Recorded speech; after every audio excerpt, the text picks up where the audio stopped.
all women are different, but they are all women. This video is androcentric from a men's point of view and is presented as opinion, commentary, and debate. Expressing opinions is not violence. These are ideas to challenge, question, and argue in public, because classical liberalism relies on the First Amendment for its dialectic. If you are a feminist, then consider this. If patriarchy truly existed as claimed, feminism could not. And if all men are trash and women are equal to men, then what are we to conclude? Women will die for their children, men will die for their wives and children, and God chose to die for all mankind. Authority rolls up with responsibility. If this framing of facts offends you, click off to a cute cat video. Proceeding further will expose you to gamma bias and criticism directed at ideas, claims, institutions, not at any individual's virtue or dignity. Our method follows the 7 liberal arts: the trivium, grammar, logic, rhetoric, and the quadrivium, arithmetic, geometry, music, and astronomy, and the transcendentals, the good, true, and beautiful. If this framework is not for you, feel free to exit now. It's no disgrace.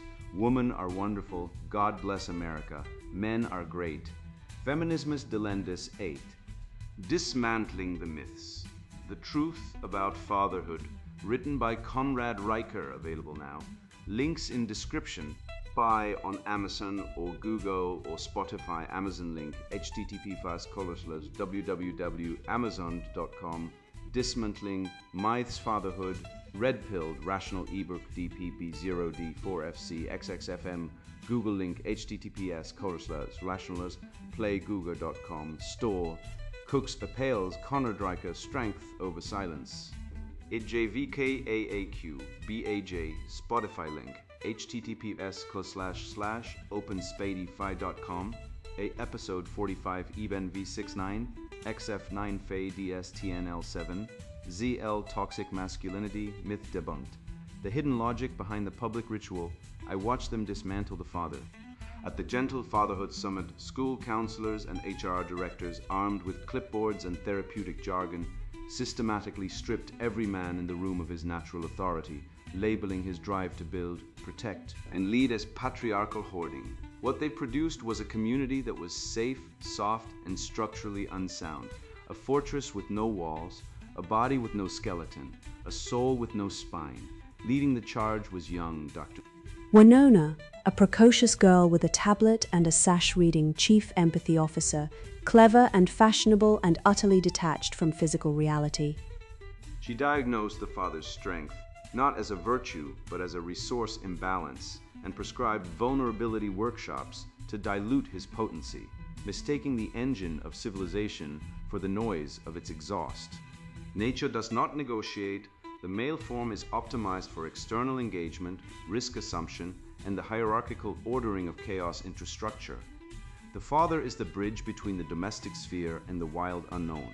To invert this, to demand he become passive, emotionally porous, and domestically neutered while the state or the school assumes the role of external protector, is to sever the household at its root and call the bleeding progress. The ideology operates on 4 inversions so audacious, they would be comic if boys were not dying from them. Strength is violence, emotion is truth, equality is sameness, safety is the highest good.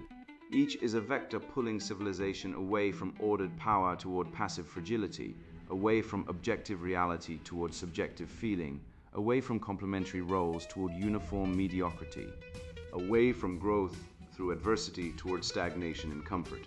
What follows is a virtue audit, forensic, relentless, and pitiless, that will expose each error, count its cost, and restore the natural order. Courage, prudence, justice, and fortitude under logos.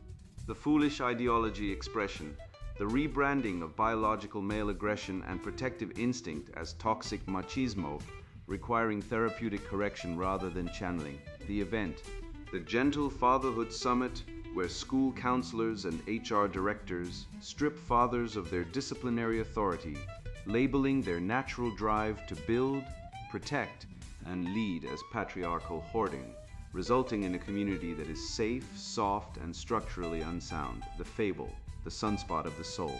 A moral fable in the town of Meadowbrook, where every roof was new and every wall was glass. The people had forgotten what held a house together. The walls were thin, the light was everywhere. Nothing was hidden and nothing was strong. Into this town came young Dr. Winona.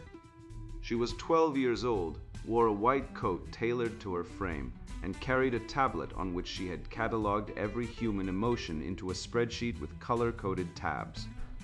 She had appointed herself Chief Empathy Officer of the Meadowbrook Gentle Fatherhood Summit, a gathering no one had asked for, and no one could recall voting to fund, but which the school counselors and HR directors had organized with the grim enthusiasm of people who had never built anything and suspected those who had.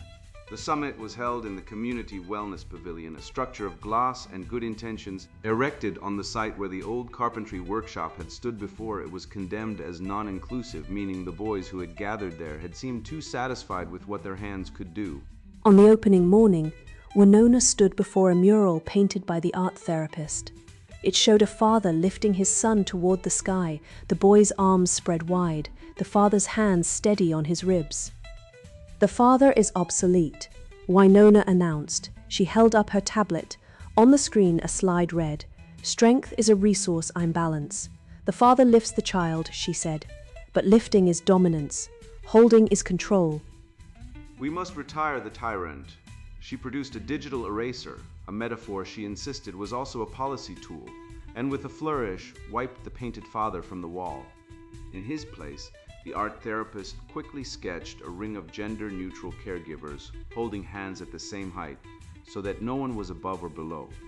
The school counselors applauded. The HR directors took notes. The diversity consultant, who charged by the hour and had flown in from a city where nothing was manufactured, wept openly and called it the most beautiful restructure she had ever witnessed. Only one man in the room did not clap. His name was Mr. Riker. He was a father. He had shoulders that suggested he had carried things, lumber, children, sacks of concrete, the weight of choices that could not be undone. He sat in the back row with his arms folded, not in defiance, but in the way a man folds his arms when he is listening carefully and has not yet heard anything worth unfolding them for. I, the tyrant, retired. The summit's first decree was the vulnerability mandate. Every father in Meadowbrook was required to attend weekly sunspot sessions, so named because Winona had explained, with the confidence of someone who had read the first paragraph of 3 articles, that the sun was not actually a reliable source of warmth. It has dark spots, she said. Patriarchy is the sunspot of the soul. It dims the natural light of equality. At the sunspot sessions, fathers sat in circles in the Community Wellness Pavilion. They were instructed to close their eyes and visualize their inner softness. They were to share a time when they had felt small. They were to use I statements. They were to cry, or at least to moisten their eyes convincingly, because the HR directors were tracking engagement metrics. Mr. Riker described fixing a leaking pipe in February. "That's not vulnerability," said the facilitator, a woman named Brenda, who had a master's degree in feelings and a recurring nightmare about hammers. "That's a competence narrative. Competence is a mask. Tell us about a time you were afraid." "I was afraid the pipe would burst and flood the cellar where my children sleep," said Mr. Riker. "And what did you do with that fear?" "I fixed the pipe." Brenda marked something on her clipboard. The mark was not favorable.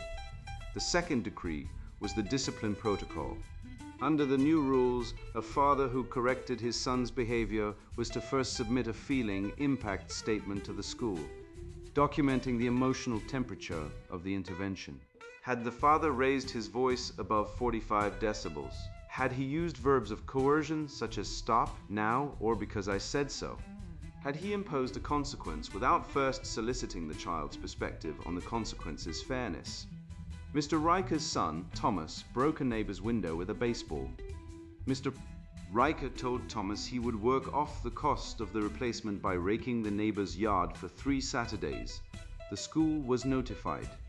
Winona herself appeared at the Riker home, tablet in hand, sash straightened, expression arranged into what she called curious concern and what Mr. Riker called nosy. "Let's do a feeling check," said Winona, turning to Thomas. "How did the window feel to you?"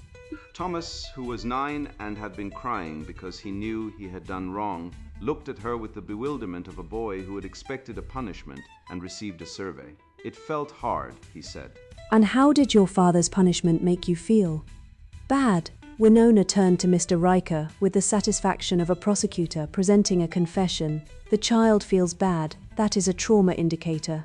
The window was an aggressive surface that resisted his play. The father's response is punitive cycling. "I'm flagging this." She flagged it.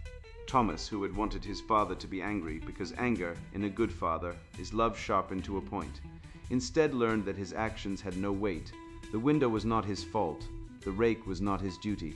The world would bend to accommodate him, and all it asked in return was that he fill out a form about his feelings. He stopped raking. He stopped apologizing. He began slowly to stop trying. Why? The counterfeit virtues. Winona's ideology spread through Meadowbrook, not because it was true, but because it was comfortable. It asked nothing of anyone except language. It produced no lumber, no bread, no shelter, no child raised to competence. But it produced a great many documents, and documents in a bureaucracy are their own form of reality. The fathers of Meadowbrook changed. They had been told that their strength was a form of violence, that the capacity to lift, to build, to defend, to say no and mean it was not a gift but a threat. And because they loved their children and did not wish to be threats, they laid down their authority like men laying down arms, not realizing that the arms they laid down were the very things that held the wolves at the tree line. They became soft, not gentle. There is a difference. Gentleness is strength that chooses care. Softness is strength that has forgotten it exists. The fathers of Meadowbrook did not choose care. They abandoned craft. They could no longer correct, because correction implied hierarchy. They could no longer discipline, because discipline implied a standard above feeling. They could not say no, because no was a word of power, and power had been renamed harm. The boys changed too. Thomas Riker and his friends stopped climbing trees. Not because the trees were gone. The trees were still there, ancient oaks with branches like arms reaching down to offer a hand up.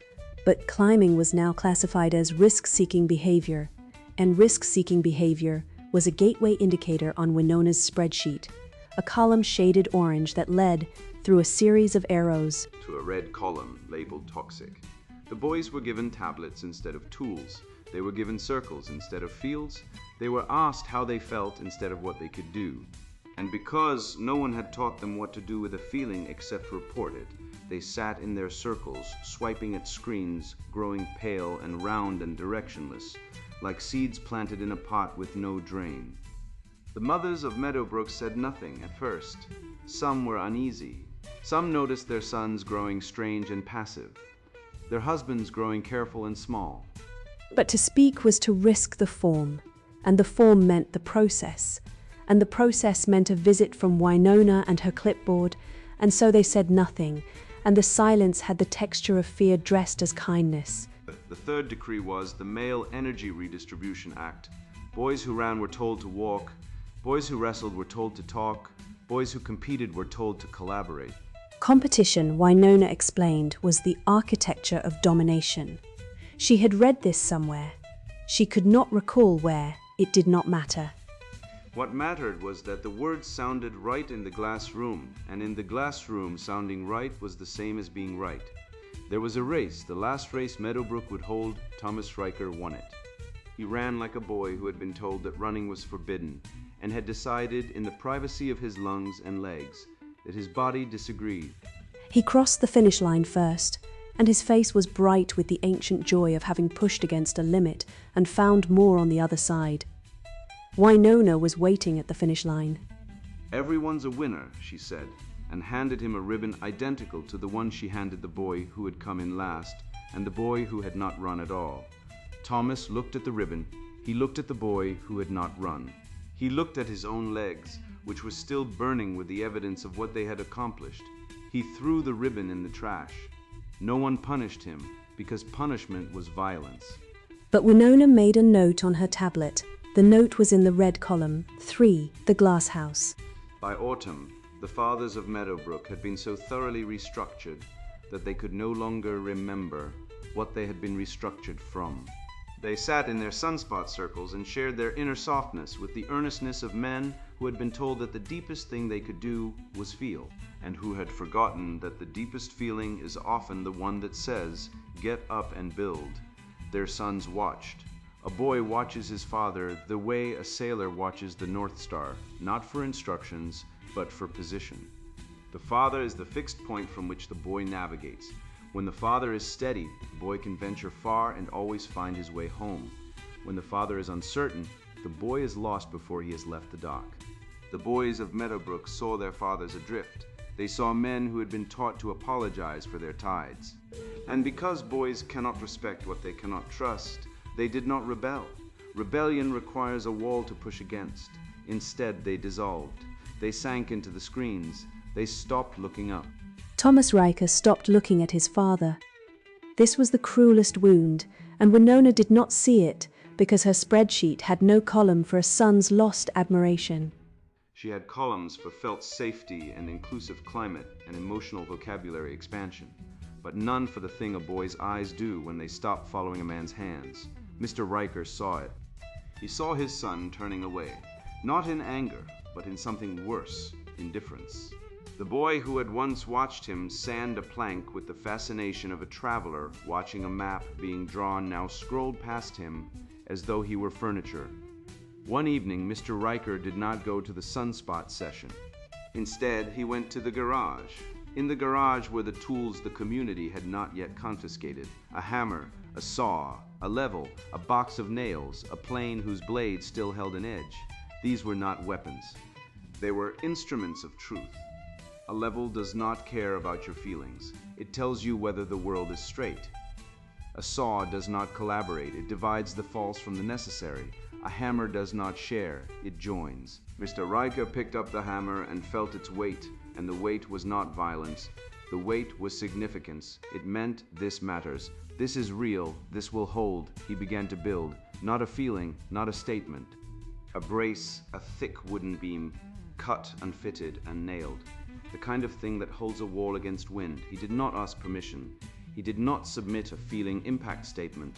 He did not collaborate with the wind. Thomas heard the hammering. He came to the garage door and stood there watching.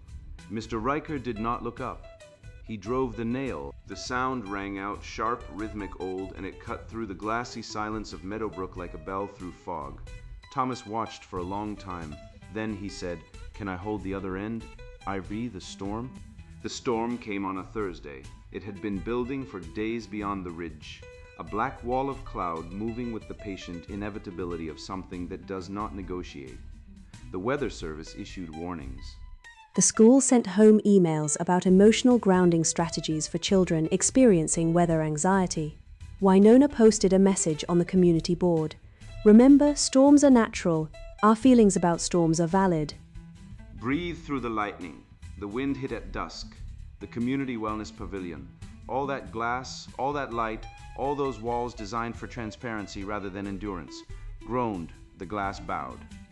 The joints engineered for aesthetics rather than load began to separate. Inside, the summit's documentation, binders of protocols, and feeling charts and inclusion matrices fluttered in the drafts that crept through the cracking seals. The families gathered there because they had been told it was the safest building, and they had believed it because it was the most beautiful. And in Meadowbrook, beauty had come to mean the same thing as safety. And safety had come to mean the same thing as truth, and none of them were the same thing at all. Winona stood at the front of the pavilion, tablet dead, sash-soaked hair plastered to her face. She was trying to lead a breathing exercise. Inhale collaboration, she said. Exhale resistance. The wind did not exhale, the wind took. A pane shattered, then another. Rain poured in. The fathers, the new fathers, the soft fathers, the restructured and redistributed fathers stood frozen. They had been trained to feel, not to act. They had been taught that decisive movement was dominance, that taking charge was oppression, that the man who reaches for the hammer is reaching for control. They reached for their feelings instead. And their feelings, untreated by action, drowned them in hesitation. Then Mr. Riker walked in. He carried the brace on his shoulder, the beam he had built in the garage alone, while the rest of the town had been sharing. He carried the hammer in his right hand. His son Thomas walked behind him, carrying nails, holding them the way his father had taught him, head up, point down, fist closed, ready. Mr. Riker did not ask for consensus. He did not check the room's emotional temperature.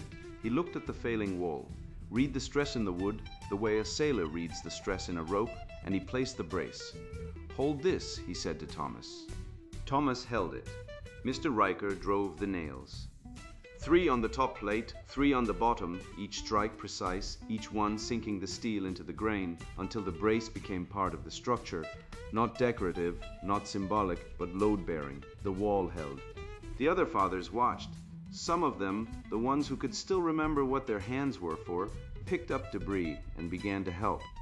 Not because they had been told to collaborate, but because they had seen a man do something true. And truth is contagious in the way that slogans never are. Thomas held the nails and did not flinch at the sound.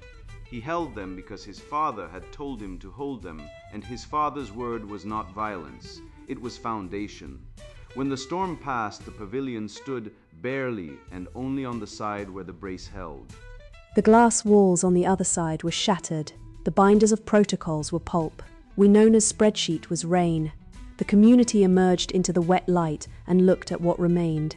What remained was wood and nails. What remained was the brace. What remained was the thing a father had built while the experts had been talking. Winona approached Mr. Riker. She was shivering. Her tablet was dead. Her sash hung limp. But her eyes were sharp with the desperate intelligence of someone who has been wrong and cannot yet say so. "How did you know?" She asked. "How did you know what to do?" Mr. Riker looked at her. He was not cruel. A man who can build is not cruel. Cruelty is the province of those who can only tear down, but he was honest, and honesty, to someone raised on slogans, feels like a storm. "I looked at the wood," he said, "not my feelings." The rebuilding. In the weeks that followed, something changed in Meadowbrook, not because of a decree, but because of a sound. The sound of hammers. Mr. Riker began teaching Thomas and the other boys in his garage. He taught them to read wood grain, to swing a hammer without bending the nail, to measure twice and cut once. He taught them that a tool is not a weapon, that discipline is not cruelty, that a father's no is the same word as "I love you" enough to stop you from hurting yourself. The boys changed. Not into the caricature Winona had feared, snarling, dominating, oppressive. Into something she had not imagined, competent. They stood straighter because their backs were strong from lifting. They spoke more clearly because they had been given something real to say. They competed, yes, and sometimes lost, and sometimes won, and they shook hands afterward because Mr. Riker taught them that a man who cannot lose with grace does not deserve to win with it. The fathers watched their sons and remembered. They remembered that they had not been born in a sunspot session. They had been born in workshops and fields and gyms and churches. They had been formed by men who corrected them without contempt, who challenged them without cruelty, who gave them weight to carry, because weight is what makes a spine grow straight. Some of them put down their feeling impact statements and picked up levels. Not all. Change is not total. Winona still held office. Brenda still had her clipboard. The diversity consultant still billed by the hour.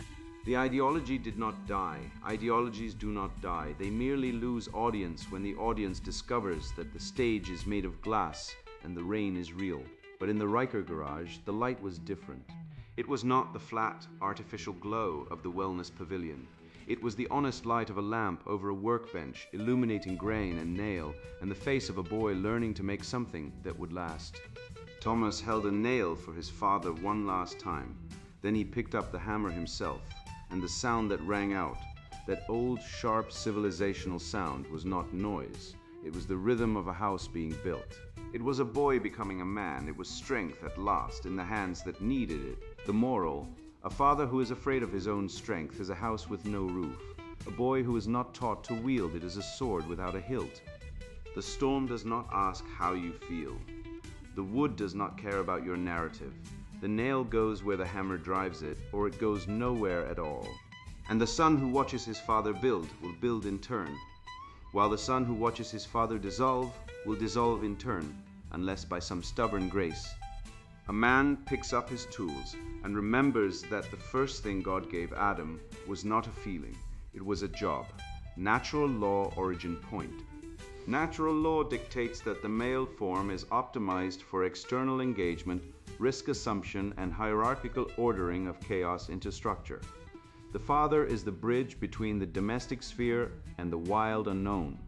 To invert this by demanding the father become passive, emotionally porous, and domestically centered while the mother or state assumes the role of external protector is to sever the spine of the household. Virtue is not the absence of strength, but the direction of strength toward the good of the family and the community. The sunspot is the temporary darkening of this natural order by ideological winds, causing solar flares of confusion. Moral space vectors. Strength is violence. From fortitude is the mean between cowardice and recklessness, away from ordered power toward passive fragility, magnitude 9/10. Error, it conflates the capacity for harm with the act of harm. A father's ability to lift a beam or defend a child is not aggression, it is potentiality. By pathologizing strength, the ideology removes the shield of the home. Remedy, courage, the disciplined application of strength for protection. Emotion is truth. From reason is the guide of the passions, away from objective reality towards subjective feeling. Magnitude 7/10. Error. Winona's empathy ignores the boy's need for clear boundaries. Feelings are data, not directives.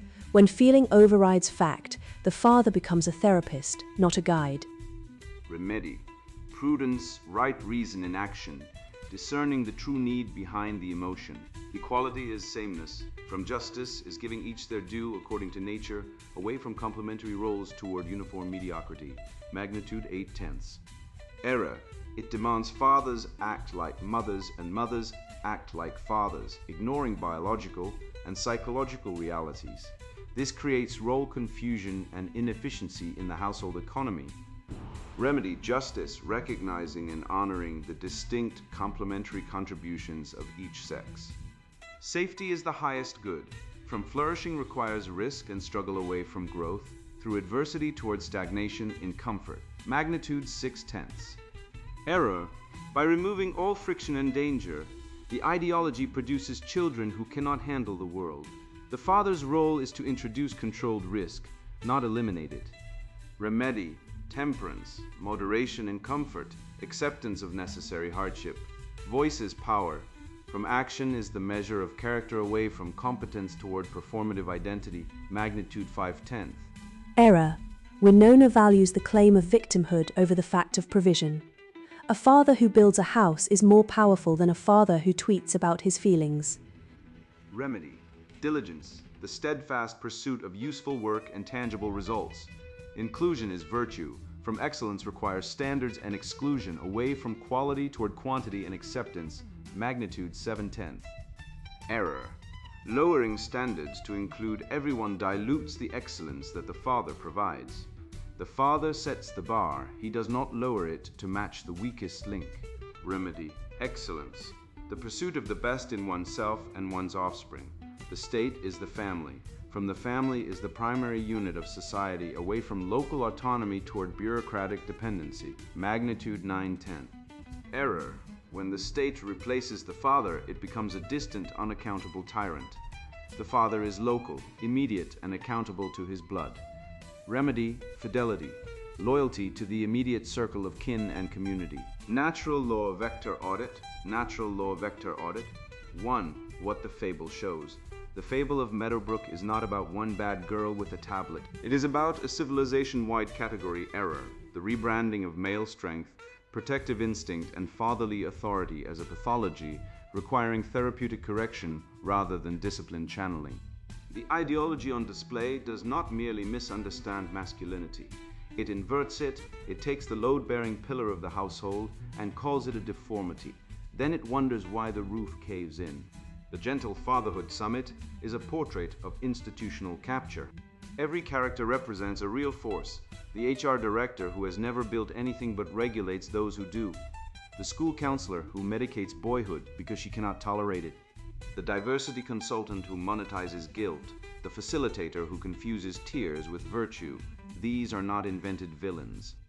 They are composites of real positions, real policies, real training manuals, and real institutional incentives operating in schools, workplaces, family courts, and therapy practices across the Western world. The fable's central question is grammatical. What is strength? If you define strength as violence, then every strong father is an abuser in waiting, and every boy's energy is proto-oppression. If you define strength as capacity, the ability to bear weight, resist force, impose order on chaos, and protect the vulnerable from harm, then the father's strength is not the problem. It is the precondition for everything else. Winona's error is not cruelty. It is definitional collapse. She does not know what a father is, so she cannot tell what a father is for. She has a spreadsheet of feelings, but no ontology of the family. She can measure engagement metrics, but not load-bearing capacity.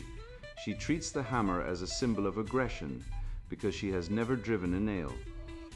And when the storm comes, her metrics are useless. Her slogans dissolve, and only the man who ignored her and picked up his tools can hold the wall together. That is the fable's thesis.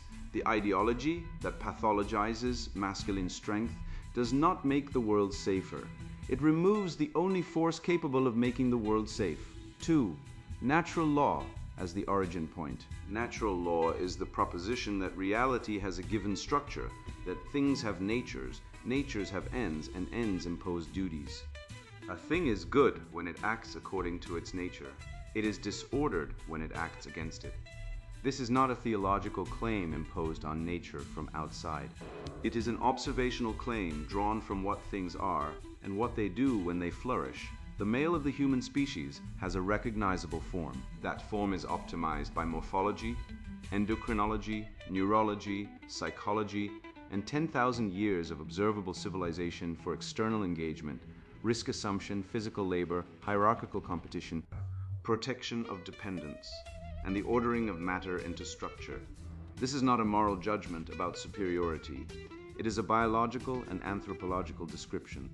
The female form has its own excellences, oriented toward different but complementary ends. To deny either is to deny reality. The father, in natural law terms, is the bridge between the household and the hostile world. His telos, his natural end, is to stand at the boundary, face outward, absorb risk, and impose order so that the domestic sphere can nurture in peace.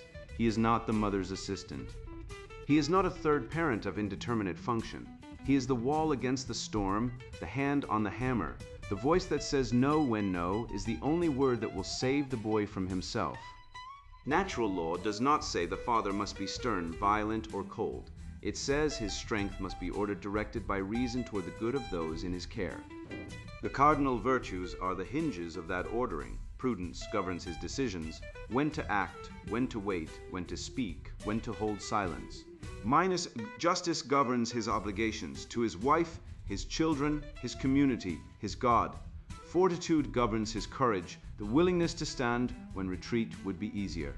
Temperance governs his appetites, the mastery of anger, lust, comfort, and fear, so that they serve rather than rule. A father ordered by these virtues is not a tyrant. He is a fortress. And the ideology that calls him one is not liberating anyone. It is tearing down the only wall that stands between children and chaos. The origin point of moral space, then, is this. The natural end of the father is the ordered application of strength for the protection, provision, and formation of his household.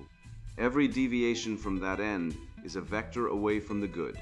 And the ideology of Meadowbrook, with its vulnerability mandates, its sunspot sessions, its feeling impact statements, and its refusal to distinguish between power and abuse, is not a small deviation. It is a trajectory aimed at the heart of civilization itself. 3. The inversion vectors.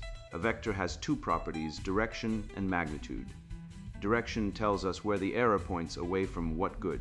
Magnitude tells us how far it has traveled, how much damage it inflicts. Each inversion in Meadowbrook's ideology can be mapped as a vector departing from natural law. The further it travels, the more it destroys. Vector I. Strength is violence. Natural law anchor. Fortitude is the mean between cowardice and recklessness. Strength is capacity. Violence is the unjust use of capacity. To conflate the two is to erase the distinction between a weapon and a wound. Direction. Away from ordered power toward passive fragility, the vector does not merely discourage strength. It declares strength itself to be the moral offense. The father who can lift a beam is treated as morally equivalent to the man who uses a beam as a club. Magnitude 9/10. This is the foundational inversion. Every other error depends on it. If strength is violence, then every masculine virtue, courage, discipline, protective aggression, hierarchical authority, becomes a symptom of disease. The father is not reformed, he is pathologized. The boy is not guided, he is medicated. The logical error, equivocation on the word power. Power as capacity and power as domination are different concepts. The first is the precondition of all goods. The second is the corruption of the first. The ideology refuses the distinction because the distinction would acquit the father. Damaged boys learn that their natural drive to build, compete, protect, and overcome is inherently sinful. They suppress it, distort it, or redirect it into destructive channels, gangs, pornography, nihilism, screen sedation. Fathers learn that their authority is illegitimate by definition. They withdraw. The household loses its spine. Virtue remedy, courage, the disciplined application of strength for protection. The father must reclaim his power not as domination, but as service. The hammer is not raised in anger, it is raised to build. The voice is not loud because it enjoys volume, it is loud because the storm does not negotiate. Vector 2, emotion is truth. Natural law anchor. Reason is the guide of the passions. Emotion is data, a signal that something has been perceived, but it is not the final authority on what is real or what should be done. The passions exist to serve reason, not to replace it. Direction, away from objective reality towards subjective feeling as the supreme epistemic standard. The vector moves the locus of truth from the world to the interior. What matters is not whether the pipe is leaking, but whether the pipe's leaking makes you feel heard. Magnitude 7/10, less catastrophic than vector I because emotion, however disordered, still connects to reality. But when emotion is enthroned as truth, every boundary becomes negotiable. The father cannot correct his son because correction causes negative feelings, and negative feelings are now the definition of harm. The logical error, category confusion between truth, what corresponds to reality, and experience, how reality is felt. A boy who feels unjustly punished may still have broken the window. His feeling does not unbreak the glass. Damage. Boys never learn self-governance because their feelings are treated as sovereign. They grow into men who cannot distinguish between discomfort and injustice, between frustration and oppression. They become easy targets for any ideology that flatters their grievances. Meanwhile, fathers are reduced to therapists, nodding, validating, processing, while the actual work of moral formation goes undone. Virtue remedy, prudence, right reason in action. The father discerns the true need behind the emotion. The boy who is angry may need correction, not validation. The boy who is sad may need presence, not analysis. Prudence tells the father which because prudence is governed by reality, not by the boy's mood. Vector 3, equality is sameness. Natural law anchor, justice is giving each their due according to nature. The father and mother are equal in dignity, but not identical in function. Complementarity is not hierarchy. It is division of labor toward a common end. Direction away from complementary roles toward uniform mediocrity. The vector insists that equality requires the father to act like the mother and the mother to act like the father, erasing the distinct excellences of each. Magnitude 8/10. This inversion is particularly insidious because it wears the mask of fairness. Who could oppose equality? But the equality it offers is the equality of the blender, everything reduced to the same texture, the same color, the same taste. The logical error, equivocation on equality. Equality of dignity, each person has worth, is conflated with equality of function. Each person does the same thing. These are different propositions. The first is a moral truth, the second is an empirical falsehood. Damage, role confusion in the household. The father second guesses his instinct to lead because leading has been declared oppressive. The mother carries burdens she was not designed to carry alone. The children receive two versions of the same role and no version of the complementary one. The household becomes inefficient, tense, and atomized. Virtue remedy, justice, recognizing and honoring the distinct, complementary contributions of each sex. The father leads not because he is superior, but because his nature suits him for the task. The mother nurtures not because she is weaker, but because her nature suits her for hers. Justice does not flatten, it orders. Vector RV, safety is the highest good. Natural law anchor, flourishing requires risk, struggle, and the overcoming of obstacles. Safety is a condition of flourishing, not its substitute. A life without risk is not a good life. It is a preserved life, and preservation is not the same as thriving. Direction, away from growth through adversity towards stagnation in comfort. The vector treats every risk as a threat, every challenge as a trauma, every scrape as evidence of systemic failure. Magnitude, 6/10. Safety is a real good. The father's protective instinct serves it. But when safety becomes the supreme good, it devours every other good. Courage becomes recklessness. Discipline becomes abuse. Risk becomes pathology. The logical error, false dilemma. The ideology presents a binary, either you are safe or you are harmed. But the human condition does not work this way. The boy who climbs a tree and falls learns more than the boy who never climbs. The controlled risk is not the absence of safety, it is the practice of safety, the training that makes future safety possible. Damage, boys are denied the experiences that build competence, resilience, and judgment. They grow into men who cannot assess risk, tolerate discomfort, or act under pressure. They are safe and helpless. The society that prioritizes their safety above all else produces men who cannot defend it. Virtue remedy, temperance, moderation in comfort, acceptance of necessary hardship. The father introduces controlled risk because he knows that a boy who never bleeds will never learn to stop bleeding. He does not seek danger for its own sake. He seeks the growth that comes only through the real possibility of failure. Vector, V, voice is power, natural law anchor. Action is the measure of character. A man is what he does, not what he says about himself. Words have power only when they correspond to deeds. The father who builds the house has more authority than the father who posts about his feelings. Direction, away from competence toward performative identity. The vector substitutes speech for work, declaration for achievement, and self-narration for self-mastery. Magnitude, 5/10. Lower than the others because speech is a real human good. The fable you are reading uses words. But when speech is severed from action, it becomes a counterfeit.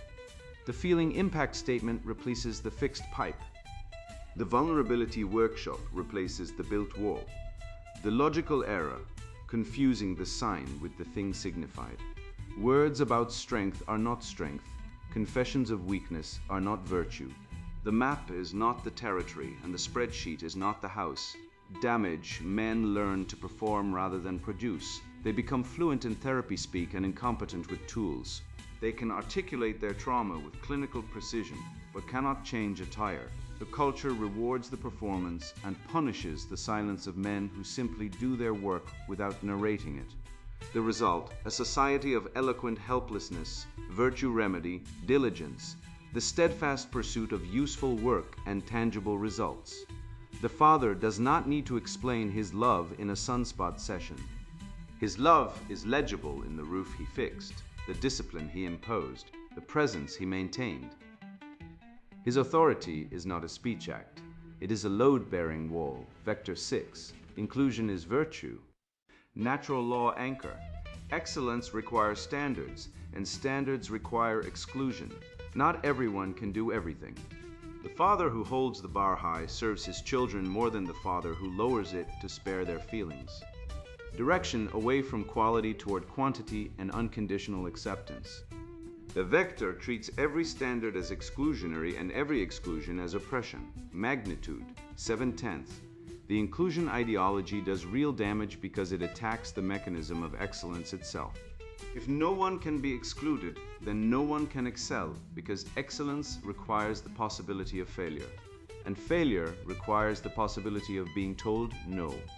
The logical error, Equivocation on inclusion.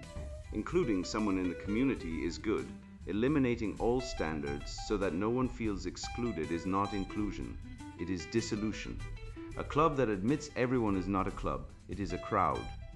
Damage, the apprenticeship model, the oldest mechanism of male formation, collapses. The master cannot reject the apprentice who will not learn. The team cannot cut the player who will not practice. The school cannot fail the student who will not study. Standards erode. Competence decays. The civilization that cannot exclude incompetence cannot preserve excellence. Virtue remedy. Excellence.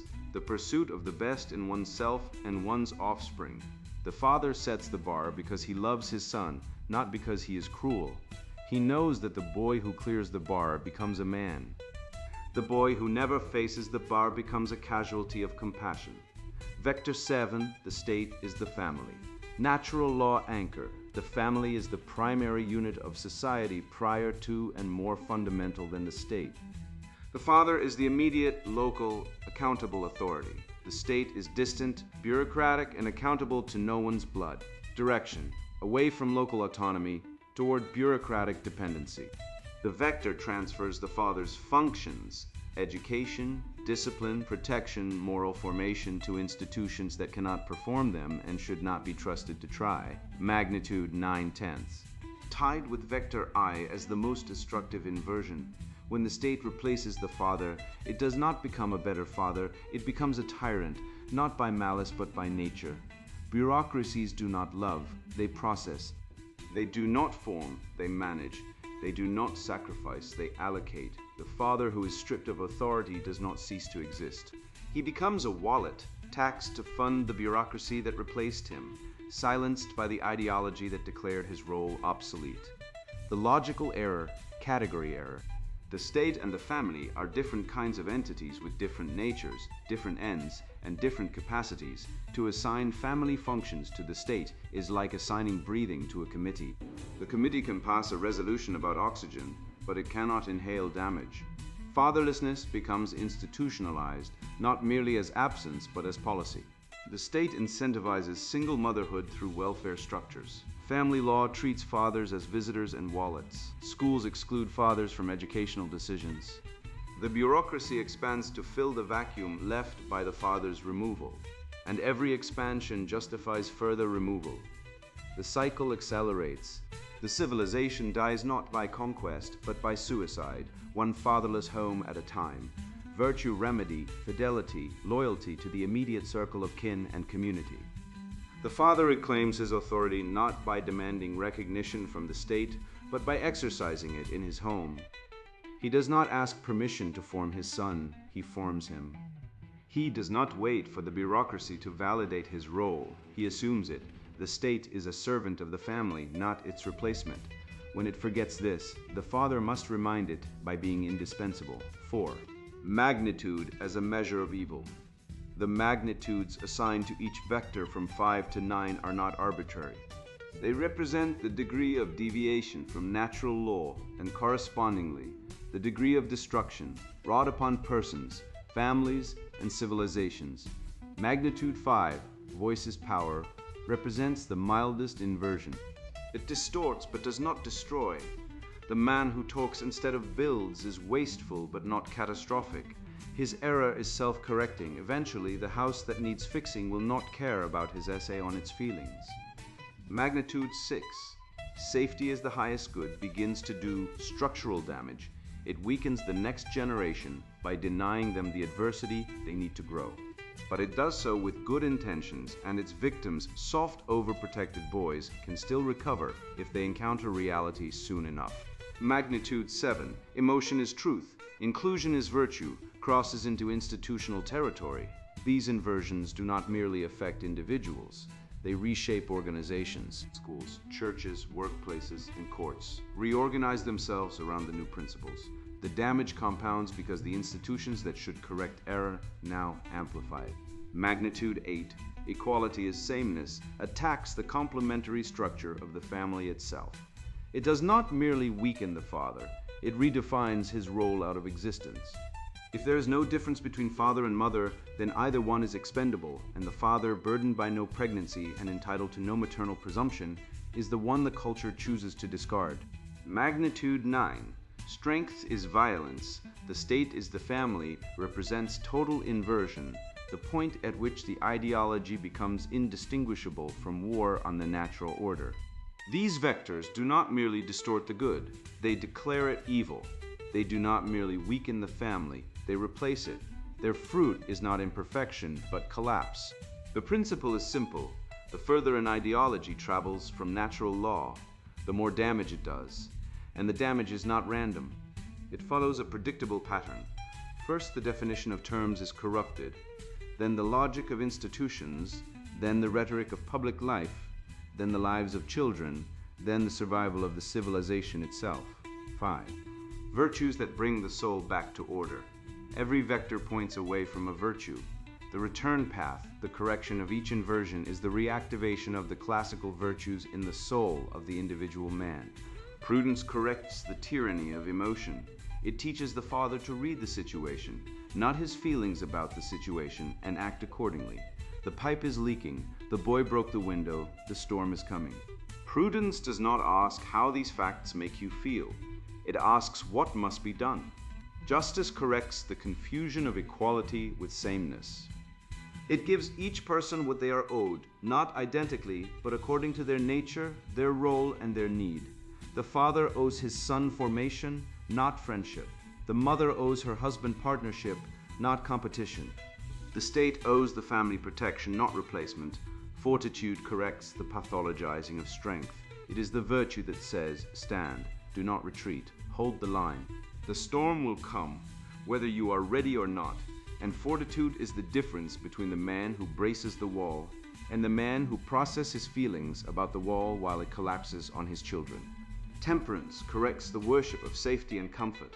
It accepts hardship as the price of growth. It denies the lie that a painless life is a good life. The boy who never struggles never becomes a man, and the father who removes all struggle from his son's path is not protecting him. He is castrating his competence.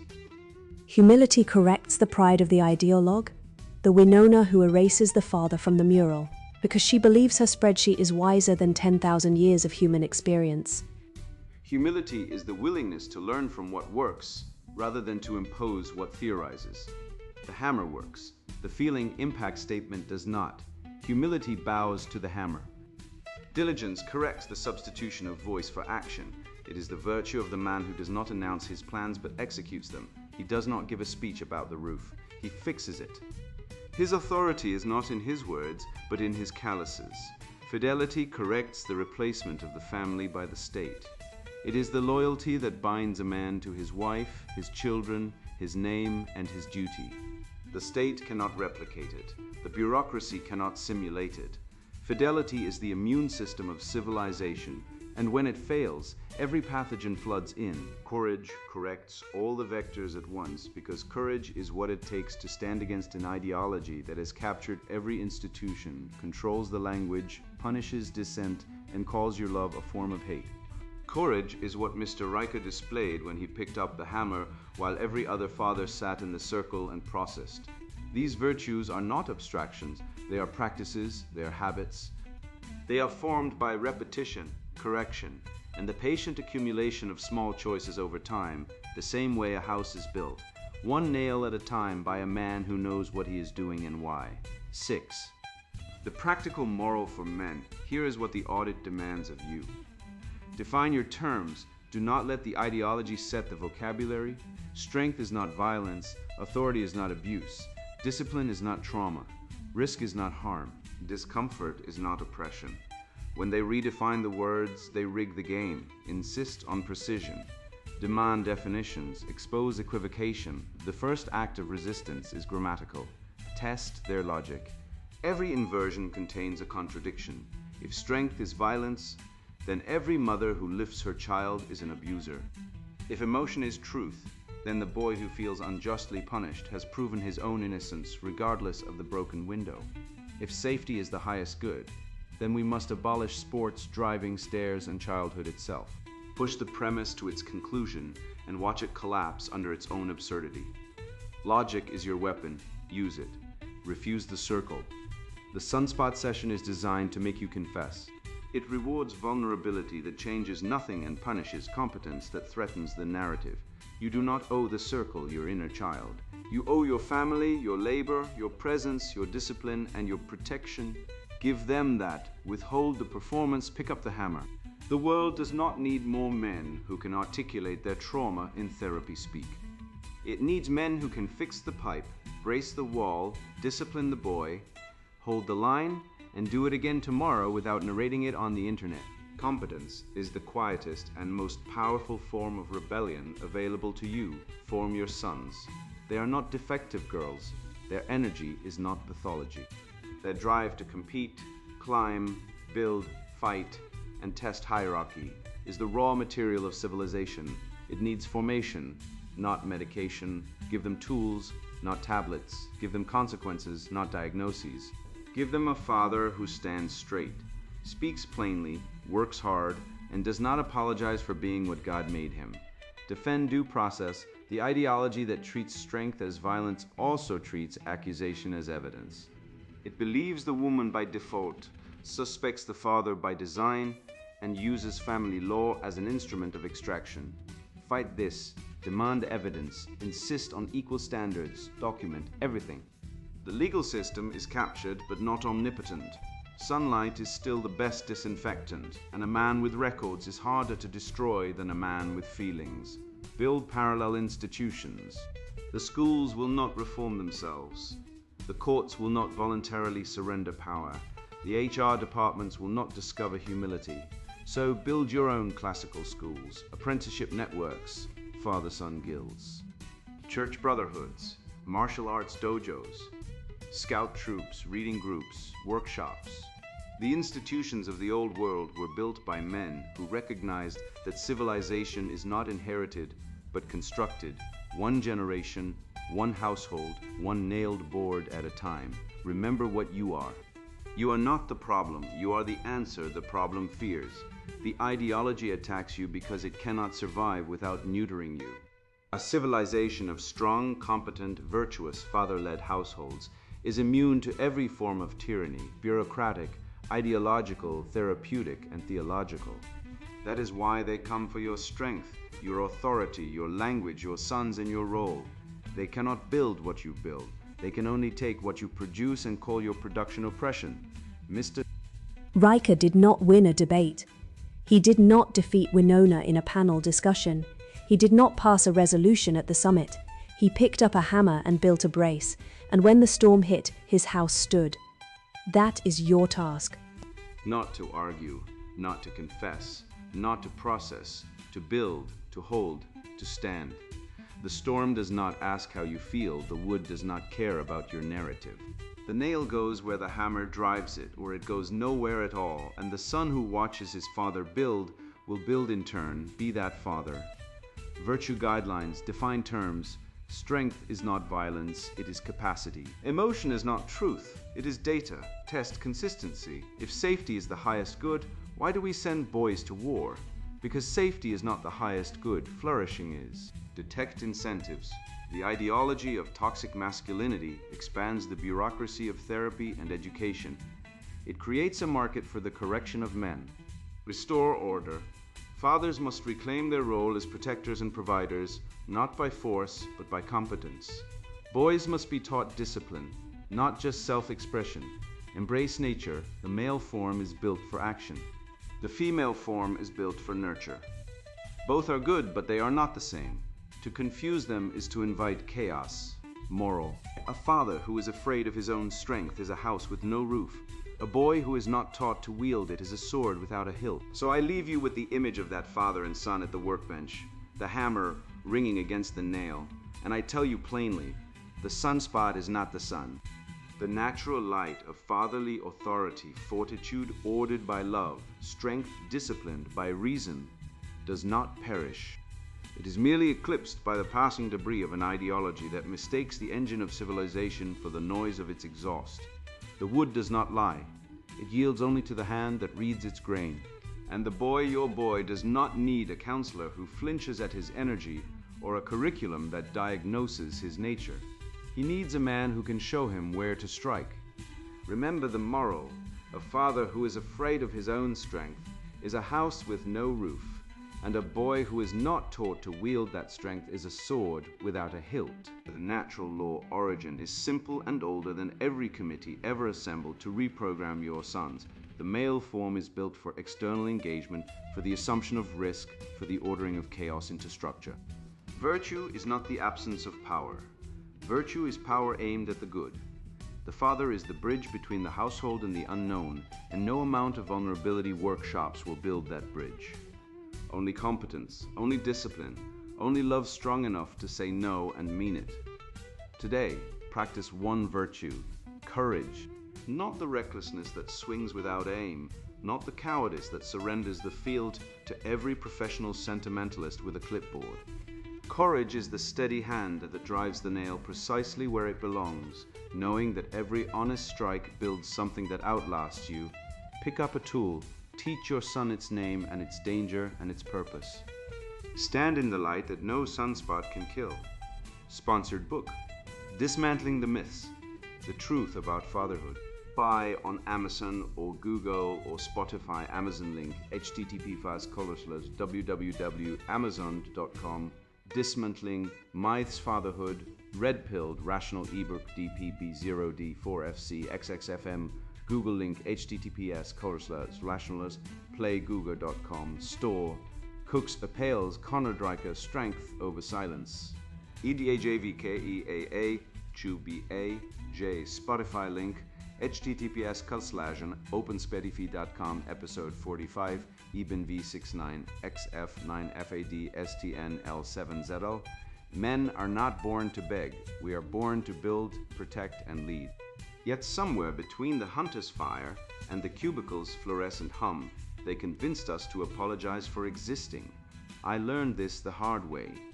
After watching my brother get stripped of his home, savings, and children by a divorce court that treated him like a criminal for working 60-hour weeks, I started asking questions. The answers were uglier than I imagined. Schools teaching boys to hate their competitive instincts, laws rewarding women for abandoning marriages, a culture that pathologizes fathers who demand respect while celebrating men who grovel for female approval. This book isn't theory, it's a field manual for survival in a war they never declared, but we're all fighting. If you're tired of being called toxic for wanting to defend your family, mocked for valuing strength over sensitivity, or bankrupted by a system that treats you as a disposable ATM, this book is your lifeline. I've dissected the data they bury, how societies that vilify masculinity see suicide rates triple, why boys without fathers are 700% more likely to land in prison, and the proven link between testosterone decline and civilizational collapse. You'll learn to weaponize evolutionary biology, dismantle the lies of gender studies, and rebuild your legacy using tools our ancestors perfected. Tools like stoicism, strategic aggression, and unbreakable family bonds. This isn't for the faint-hearted. If you think men and women are interchangeable, that fatherhood is a social construct, or that boys should cry more and fight less, close this book now, go knit a sweater, meditate. Write poetry, but if you're ready to lead with the primal authority coded into your DNA, to turn sons into warriors, daughters into queens, and your bloodline into an unbroken chain of triumph, every page will arm you. The revolution starts when you stop negotiating and start dominating. Your ancestors are watching. Don't disappoint them. Buy on Amazon or Google or Spotify. Amazon link, http://www.amazon.com. Dismantling, Myths Fatherhood, Red Pilled, Rational ebook DPP0D4FC XXFM. Google link, https://playgoogle.com. Store, Cooks Appales, Conrad Riker, Strength Over Silence. EDJVKEE Chuba IJ Spotify link, https://florenslushfully openspahi.com at episode 45 Eben V69XF9 Fadiz TNL7ZL. Dismantling the Myths, The Truth About Fatherhood, written by Conrad Riker. Buy now, links in description.